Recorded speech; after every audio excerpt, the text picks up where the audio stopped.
I want to talk about lesson number 765 that I learned from working remotely this past year.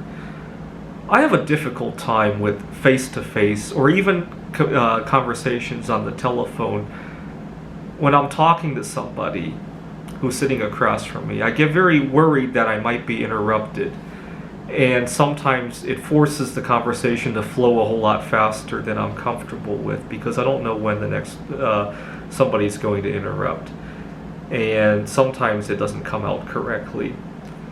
I was talking to my boss a few days ago on Zoom when I got uncomfortable over a situation like that.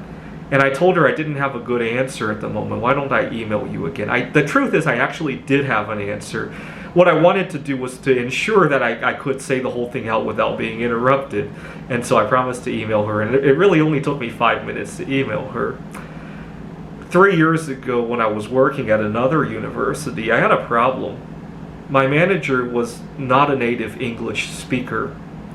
And when I was talking to him, I made some suggestions about something, and my manager misunderstood.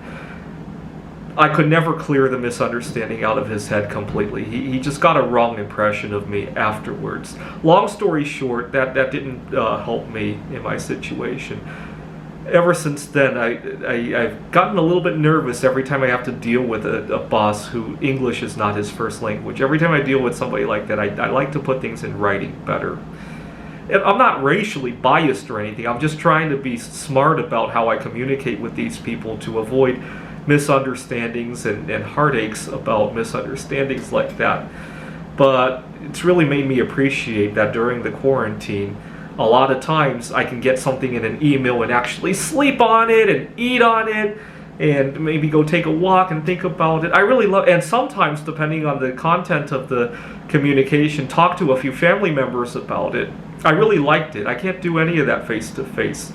I'm going to have to think about when it's face-to-face, how do I say, let's come back to it, and then call somebody to discuss or take a walk. I really loved it. I'm really going to miss that.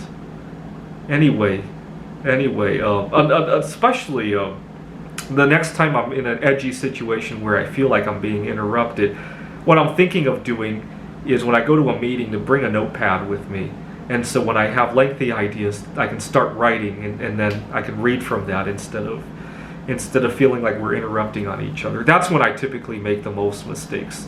I get angry, or even if I'm not angry, I get rushed, and I say things that I regret or come out the wrong way, or in the case of somebody whose language skills are not up to par, sometimes misconstrued, or sometimes I have to deal with somebody who just wants to cause me trouble. They intentionally misconstrue what I say, right? That's why I really love email. Thanks for watching.